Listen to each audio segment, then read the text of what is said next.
Hello everyone, this is Pramod Luta, your math teacher. Today we will start chapter 2 of 8th class mathematics.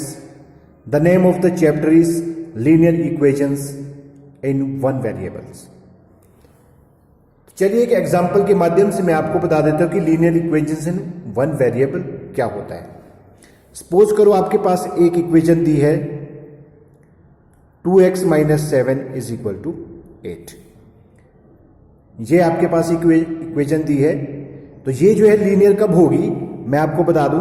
तो ये जो x है इसमें आपके पास लिखा है, इसको हम बोलते हैं वेरिएबल। यहां y भी हो सकता है, z भी हो सकता है, a से लेके z तक कोई भी अल्फाबेट्स जो है स्मॉल लेटर में हो सकते हैं, उन सबको हम क्या बोलते हैं, वेरिएबल। मेन चीज है इसमें जो इक्वेशन है यहां पे आपके पास होनी चाहिए इक्वेलिटी, मतलब आपके पास जो साइन है बीच में = होना चाहिए। ये दो चीज अगर आपके पास है, इन्हीं दो चीजों से आपके पास जो है इक्वेशंस बन जाती है इन वन वेरिएबल से। यहां पे लीनियर वर्ड है, लीनियर का मतलब क्या है, जो आपके पास वेरिएबल दिया है उसकी जो पावर है आपके पास वो कितनी होनी चाहिए, 1 होनी चाहिए। अब सपोज कीजिए मैं एक और एग्जांपल ले लेता हूं, 2xy + 7 = 0। अब ये जो है आपके पास जो है linear equations in one variable नहीं है। ये क्यों नहीं है, क्योंकि इसमें आपके पास कितने वेरिएबल्स दिए हैं, 2 वेरिएबल दिए हैं, एक x दिया है और एक y दिया है।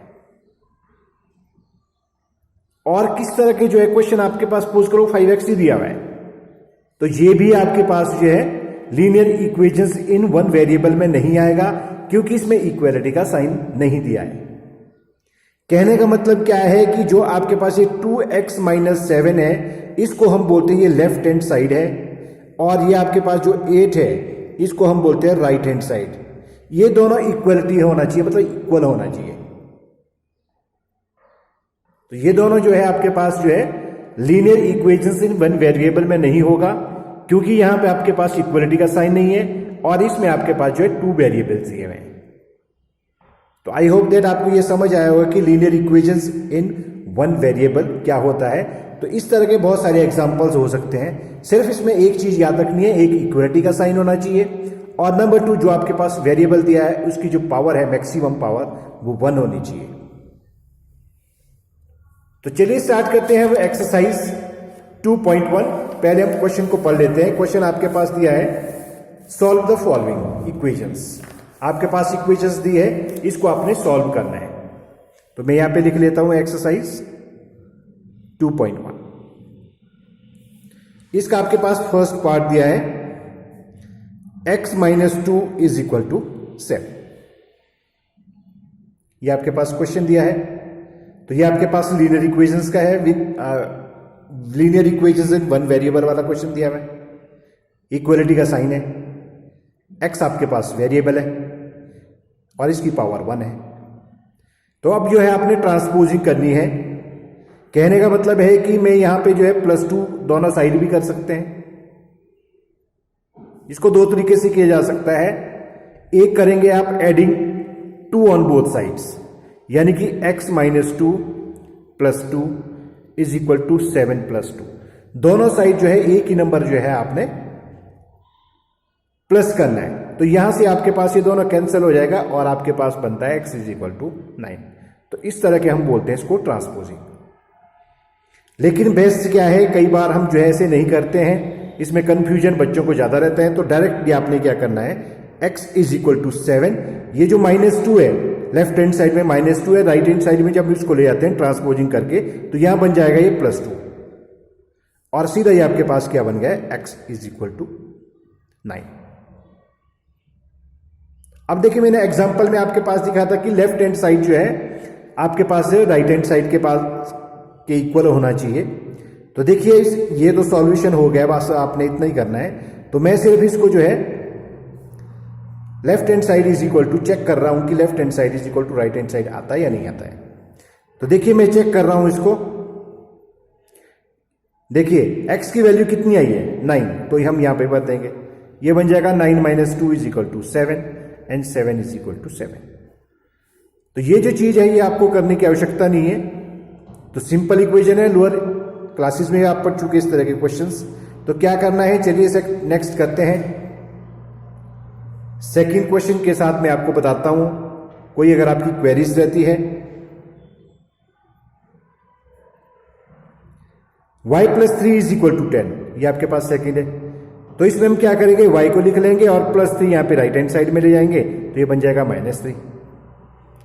y इज इक्वल टू कितना आ गया आपके पास 7। तो ये रहा इसका सॉल्यूशन। नाउ नेक्स्ट है आपके पास थर्ड क्वेश्चन है 6 is equal to z plus 2। तो यहां पे आपके पास जो है पहले इज इक्वल टू से पहले एक नंबर दिया, कांस्टेंट टर्म दिया है, और जो वेरिएबल है आपके पास वो राइट हैंड साइड में। तो आप चाहे तो यहां से भी स्टार्ट कर सकते हो, इसको पहले लिख लो। Sorry, z plus 2 is equal to 6, और आपके पास बन जाएगा z यहीं पे रखो, ये प्लस 2 इधर को ले जाओ, z is equal to x minus 2 and z is equal to 4। कहने का मतलब क्या है कि लेफ्ट हैंड साइड में अगर आपके पास कोई नंबर प्लस हो रहा है तो राइट हैंड साइड में वो नेगेटिव का बन जाएगा। यदि लेफ्ट हैंड साइड में नेगेटिव है, राइट हैंड साइड में वो प्लस का बन जाएगा।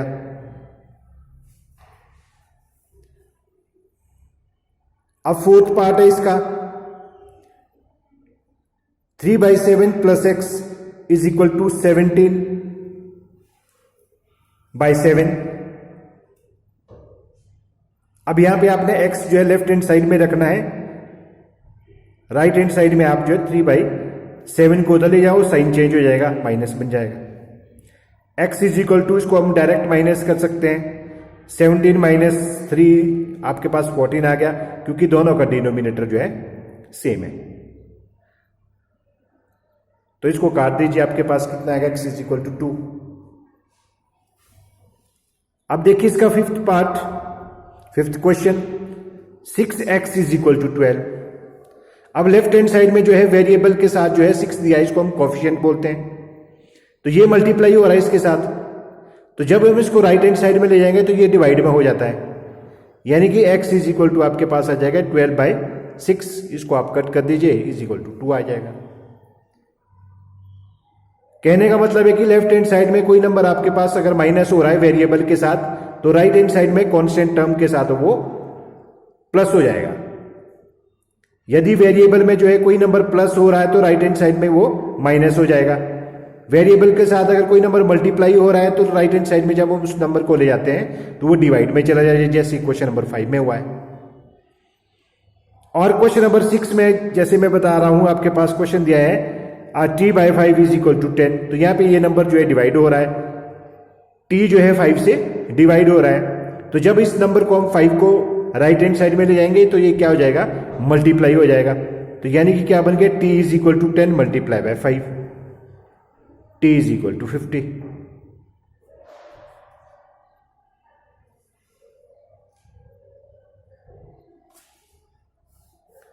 नाउ 7 है आपके पास, 2/3x इज इक्वल टू 18। अब देखो यहां पे x जो है सीधा किसके साथ हो रहा है मल्टीप्लाई, x के साथ कौन सा नंबर मल्टीप्लाई हो रहा है, 2/3।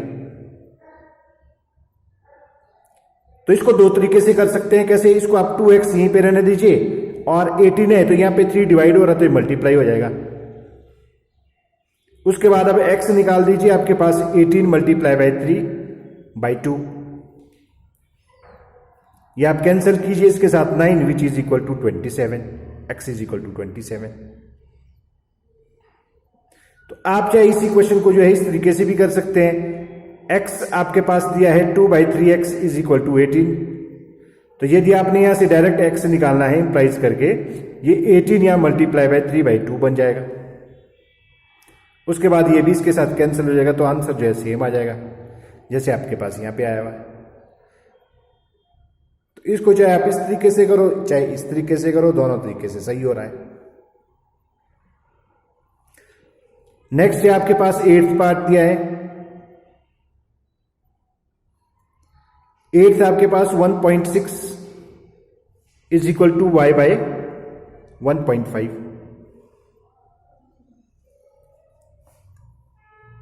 तो यदि आप चाहे तो y को इसको राइट हैंड इधर लेफ्ट हैंड साइड में लिख लो पहले, y by 1.5 is equal to 1.6।